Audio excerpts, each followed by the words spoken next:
Hello hi जुहार जेमा समले केन्ता अछन समस्ते आशा करछ अपन माने बहुत बढ़िया थिबे खुश थिबे और अपन को भल पाइबा और आशीर्वाद दिले मुई सब बेले बढ़िया अच्छे। तो वेलकम करछा गुटे मोर छोटिया ब्लॉग के चिकितपन लाइफस्टाइल के। तो आमे दुई सांग सांग मिसी कर बुली जैथनु पार्क।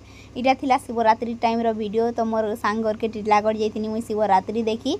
तो आमे भी जेते बेले +2 पढुतनु पारी के सेते बेले कि आमे छोट मोबाइल धरतुनु कीपैड मोबाइल। तो किसी भी फोटो आम उठाऊ नहीं थी आम पाखे किसी भी फोटो नहीं थिला बोलो तो से लगे मोर सांग कहले पार्क जो जे फोटो फुटा भलटा दुईटा उठामा दुई लोकटा आसमा बोली कहले।